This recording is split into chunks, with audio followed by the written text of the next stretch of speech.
Hi, I'm Michael Sazin, the Parrot Wizard, and I have an update about Truman for you.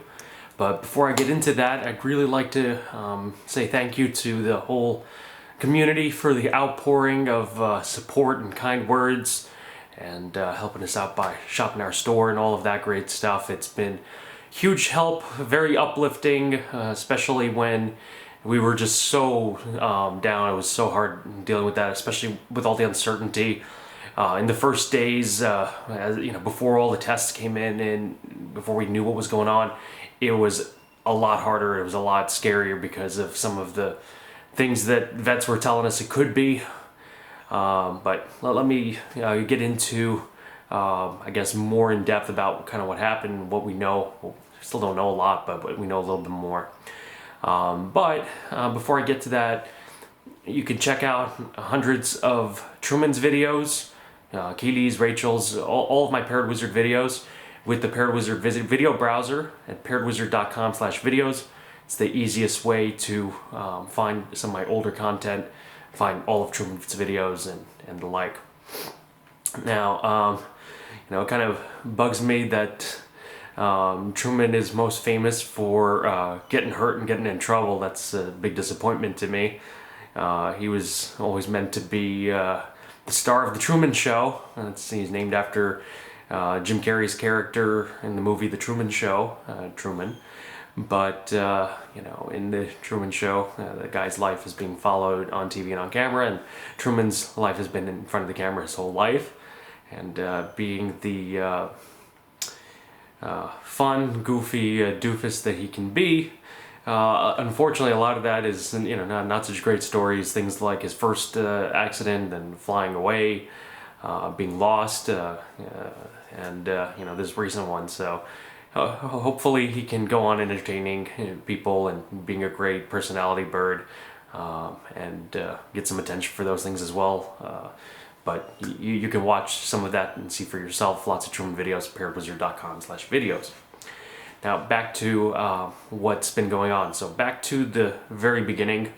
At first we were just terrified because it seemed like he had a paralysis of the wings. He wasn't able to move them. He would try to do. I'd ask him to do the wing tricks, see what he can do. He wanted to do them. He was just like moving them just a tiny bit. But it's like they were like almost glued shut and he couldn't move them. That's how we saw that he fell down and tried to jump to fly and fell straight down. Couldn't even flap his wings or move them. So we were very worried that, this is more than something temporary or an injury or something, not severe. This could be the sign of a serious illness. And, maybe it attacked the wings first and then it's going to spread to the legs and the heart and, the rest of the body and, take the bird. So it was really important to get into the vet really quickly and, check what's going on, rule out some things. At first, veterinarians were baffled, very unusual circumstance. No clear and obvious injury. He couldn't move both wings. It was no cuts, no broken bones on an x-ray. Very, very strange. Kind of looked like possibly an infection, possibly an illness, possibly a neurological, possibly injury. A lot of different things that it could be from the symptoms. Now, his weight didn't go down much, but that's because it wasn't going on long enough for it to get there. If you catch things fast enough, the weight might not have had time to drop. They sometimes don't eat, but that might come later if you discover something quickly. So it wasn't enough time at that moment to, really see is it more like illness or more like injury. We took him to our usual avian vet first, just out of habit, and they did x-rays and blood work. A couple days of waiting to get results on the blood work. While that was going on, we also consulted with our good friend from the West Coast, Dr. Todd Driggers, who runs the Avian Exotic Clinic in Phoenix. And he looked at some of our blood work and results and also helped us make light and interpret that. And he really thought a CT scan would be necessary. And as you might know, and you can check out this old video of Truman getting a CT scan at Dr. Driggers' clinic. In fact, Truman's probably the very first Cape Parrot that has ever been CT scanned. And that was a recheck of his initial first injury, and just to check up on how that's healing and if there's anything else we could do for it.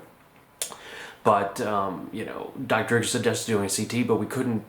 If I had to, I'd take him out to Phoenix to do it. But he recommended another clinic that recently got it on Long Island, and Dr. Malka is familiar with running the CT and was able to do that on a bird. So we rushed to him to get Truman CT scanned to get an inside look from 360 degrees, throughout the body. What is this? Is this on the lungs? Is this on the heart? Is it the bones? Is it the muscles? What's going on?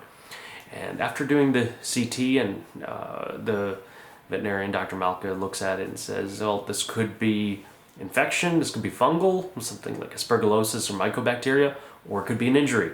Oh boy, big difference. That's quite a leap. Likewise, the first vet said it could be neurological, could be infection, could be injury. Still couldn't tell either. So quite, emotional train there of all the possible things that it could be. Based on some possible infections that could cause that type of wing damage or paralysis, aspergillosis and mycobacteria were on the vet's radar, and they suggested that we test for those. Luckily, those came up negative, so that's good news. That could have been something that would have required treatment, but in the absence of that, left injury more as the likely cause. Other possible theories that were out there that we considered, but were mostly ruled out through the information in the blood work, were things like a stroke, possibly West Nile virus, and some other things. But when comparing the results of the blood work, the numerous CBC panels, the poop, other values in the blood work, it wasn't looking like that was likely. So as infection was starting to fall off of the main concern, there was less value in testing for specific infections and more of just try to see what the injury is and give it some time to see, does Truman get better, or does he lose weight and act like he's sick with an infection. So with the additional information of the CT scan, additional results, test results coming back, like the EPH values and the aspergillosis test, and his weight staying stable and his demeanor improving, also the anti-inflammatory medication being successful, helped to convince the veterinarian and the diagnosis that it's more likely than not an injury. Hey Truman, how you feeling? Hey there, cutie. So in the beginning, we had to keep Truman in the same travel cage, but we kept him in our bedroom because the possibility of there being an infection, we didn't want to take a chance of him giving it to the other birds, or the other birds giving something else to him if he had an immune system, a weakened immune system. But now that he's been cleared by the vet that it's probably not infection, he's been doing good for a few weeks, he's starting to do better, we finally were able to move him back into the bird room now. He still needs to stay in his small cage so he can get a lot of rest and not be able to move around too much, but he can talk with the other birds and be in a more familiar environment, have a scale nearby so he can keep track of his weight. Pretty soon he'll be ready to move on to a slightly bigger intermediate time cage, but for now he's still in here so that he doesn't fall down or get into too much trouble. At first, Dr. Malka thought that when he saw the injury on the corocoid bone, it looked like a lesion on the corocoid, and basically it looked different on the right side than on the left side, and said, this is an indication that there's inflammation, there's something going on, and it could be caused by fungal or mycobacteria. Pretty scary, possibly treatable. Good if we really catch it on time, if that's what it is. But with the first CBC and the follow-up CBC that we did, they kind of validated that it's probably not an infection. They were the CBC was kind of elevated, so that was also concerning. It did seem like it could be an infection. But on the other hand, we could explain the heightened CBC because we were just traveling with the birds for the ginger events, so their immune system could have been in a heightened state just from stress of travel and maybe encountering some little bacteria here or there, nothing too serious. Furthermore, so many details, Truman had a heightened yeast going on in his stool. So, is this coincidence? Is it part of the problem? Is it the problem? Is it something else? A lot of things. Follow-up showed that he cleared up the yeast on his own, probably unrelated, maybe just a slight immune system weakening from travel or from dealing with the injury. Good, that was a side note, not related. But, a lot of different things going on. The vet studied the CT and had a radiologist study it further and confirmed that it's probably much more likely to be injury and not an infection. One of the things that helped validate that is there was also a slight impact or injury on the skull, on Truman's head, seen on the CT, in addition to the shoulder damage, and it was on the same side. Again, implying that more likely he took a tumble and a fall. He'd been in his cage most of that time, and we definitely did not see him fall down when he was out of the cage. So, how does a bird fall down so bad in his cage? The only thing we could really think of is if he was climbing up over the dome top, climbing upside down like it's a ladder, falling straight down from there, and then hitting himself on the head, the back, and things like that. That's the only way that he could fall hard enough from the perches. The perches aren't that high up. That shouldn't really be able to happen. That's the only thing we could think of. Really hasn't been out and about in ways that could have gotten him injured in such a way, and in those places. Okay, vet says bird needs 4 to 6 weeks of very strict rest. The choices were put a splint on him, basically like tape his wings shut, something like that, so he couldn't move them so they could heal, or very strict cage rest. And knowing how clumsy he is, putting this on, he would try to chew it off, and putting him in his cage, even with this on, he might fall off again and get hurt further. So we opted to keep him in his travel cage and keep him in tighter quarters so that he can get the rest he needs for these things to heal. Could be a tendon, could be a ligament injury, could be the muscles. It's something like that. It's not the bone fracture, but it's near the bone. So the CT can't really see that. You'd need MRI, and they don't have MRI for birds. So just knowing that it's in that region, we're trying to get that to be better. Now, we just had a follow-up with the veterinarian, and he recommended doing a special physical therapy massage on that part of the wing. So we're going to be doing that for the next few weeks to help the blood flow to the ligaments, tendons, muscles, whichever and what it is that is affected, to help it heal and regrow. But we have to continue having him not fly so that this can heal and get stronger before he has the chance to work on physical therapy of gaining his flight muscle back. Still don't know for sure if he'll be able to fly, but at least we know he's not sick and not suffering in other ways. Medication-wise, he's been on an anti-inflammatory, which seems to be helping. He seems to be in better spirits. Behaviorally, he's been improving quite a bit as well. His spirits are up, he's in a good mood, he's chatting, talking, and being mostly himself, which is a blessing and a fault, as I'll get to in a moment.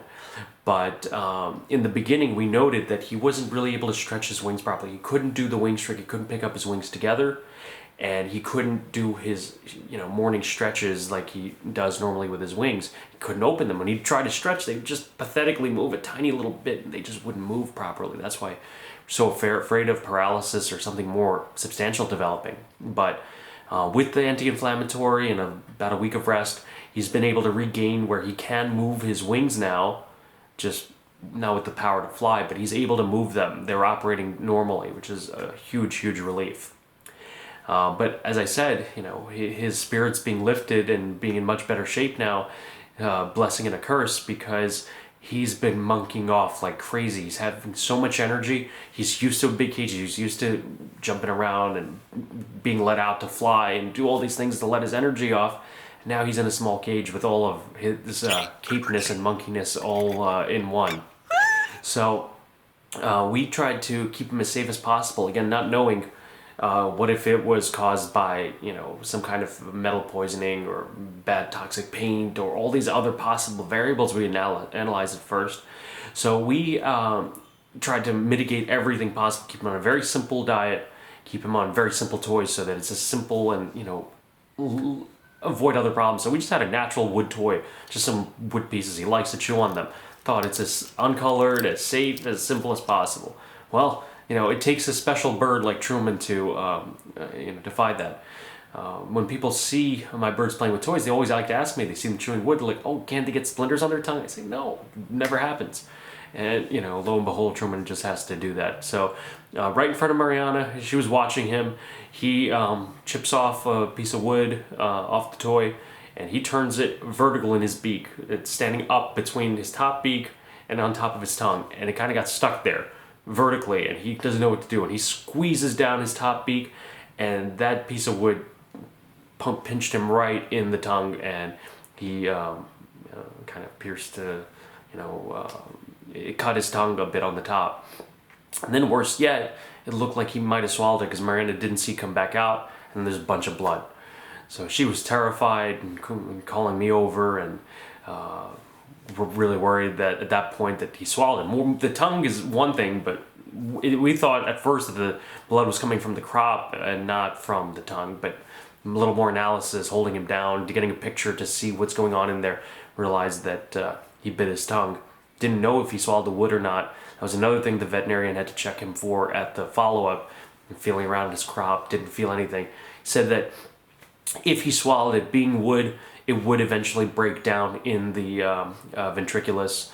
Birds, it's not that they're going to digest it, but they will break it down into smaller pieces until they can poop it out. But, you can't catch a break with this bird. Crazy, crazy stuff going on with him. Mariana and I met Kathy Hahn from My St. Bird Store, and when she heard about Truman's tongue, she gave us a whole bunch of soft wood natural toy pieces that Truman can play with and hopefully not get into as much trouble and not irritate his already sore tongue from the cut that he got. Hopefully he'll heal much sooner and still have some stuff to keep him busy, but hopefully stay out of trouble. Another story that was just prior to the whole tongue incident, we were putting a water dish, a tiny little water dish in his cage so he could have water. And he decides to monkey off and take a bath in it. And this is a teeny tiny little cup. The water's not going on him, it's just kind of splashing all over the travel cage, and he's not even getting it on himself, but he's going full on, throwing his wings out and flapping and splashing and having a great and grand old time. I'm thinking, how do we keep this bird contained so his wings can heal and he's having a grand old time with it? So it's really hard to get him, to convince him to, take the rest, take it easy, and do those things. But at least by being very careful when we let him out, we kind of hold him down so he can't fly, and leaving him in the small cage, he has the best chance of healing up as possible. In retrospect, it was a lot of money spent at several different veterinarians to get the diagnostics needed. In retrospect, it was still the right thing to do. They didn't find the disease. That's great news. If they found, disease, we'd either have to treat it, or some of them are not treatable. It would be very, very difficult. We mostly had to rule out and spend the money to do the diagnostics and spend the effort to find the things that could be treatable. Because if he had those things that are treatable and wouldn't go away without treatment, except for doing the diagnostics and finding out what it is, we wouldn't have been able to fix those problems. So by doing the diagnostics, we were able to say, well, is it this? Can we treat it with antifungal? Is it this? Can we treat it with antibiotics? And we luckily, with a lot of very limited but correlating information, we're able to kind of get a web of this and this and this means that, pretty complicated. But you look at the white blood cell count, and you look at the aspergillosis test, and you look at the EPH values and the CPK and all these different things, and kind of compare what they mean. That's what you need the veterinarian for. They need to be able to look at just a bunch of numbers in their blood values and say, well, this one is high, but because this one's low, that means it's not this problem, it's something else. Very important and good effort on the part of the different veterinarians to analyze that and kind of come to those conclusions and rule out some things that could have been treated or other types of problems that we might have had to work with. when it comes to treatment, the thing is, you can't just start treating the bird willy-nilly. Because it was kind of a contest of, is it this type of infection or this infection when we were at first analyzing. If you say, well, let's preemptively just give the bird antibiotics. Well, if it turns out to be a fungal infection, the antibiotics kill off all the bacteria that's holding the fungus back from being able to, be successful and reproduce, and now the fungus goes wild. On the other hand, if it's a bacterial infection and you haven't confirmed that it's fungal and you start using antifungals, same thing, it makes the bacteria go wild. So it's important to do the diagnostics and use the veterinary medicine, which is quite limited, but use it to the best of your ability to narrow down what kind of problems you're dealing with so that you can use the best course of treatment. In Truman's case, they've mostly pretty successfully ruled out the likelihood of it being infection. So by knowing this, they didn't treat him with antifungals or antibiotics and ruin his immune system or his intestinal flora through unnecessary treatment and maybe create another problem that he didn't have. So turned out the yeast that they saw in the poop was unrelated. The birds can have a little bit of it. Not a big deal if the immune system can hold it down. By not treating him for the wrong thing, we were able to ensure that his immune system could still do its job and fight off those things that are present in the environment and in the atmosphere all the time anyway. And by realizing that, hey, this is most likely, in the absence of everything else, an injury, we're going to make sure he's getting rest and not using those wings so that they can heal properly and not cause any further injury or damage. So it's been a roller coaster of information. It's been coming in a little here and there. One day goes by, we get this test result. Another day goes by, we get that test result. And it was just so hard because you get a certain test result and you say, it's not this. That means, oh man, it opens the door to a whole bunch of other things that it could be. And so it was really hard to talk about and think about it.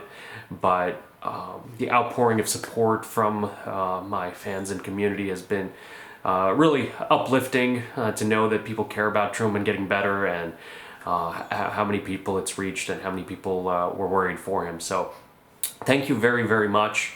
That's definitely helped us. Plus getting more good news and seeing Truman get a little bit better day by day. All of these things have been such a big help.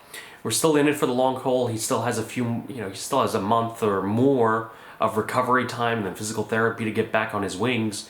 We're hoping that if he's now, went from almost paralysis of the wings, not being able to move them, to kind of being able to move them, that, with that more time, more healing, more exercise, that he will be able to get his full motion back. But more than anything, it's just a relief that it's not something that's deadly or, just life-threatening that it could have been. So thank you very much for all your support. We appreciate all the comments, appreciate you guys checking out our stuff. You can shop at parrotwizard.com, watch hundreds of videos. We'll be keeping you updated as we get more information, and when Truman is better and back on the wing, we'll let you know about that as well. I'm Michael Sazin, the Parrot Wizard. Truman, the Cape Parrot, he's 9 years old, and he's also really thrilled that he gets so much attention and love from everyone. We'll be seeing you. Thank you very much. Bye.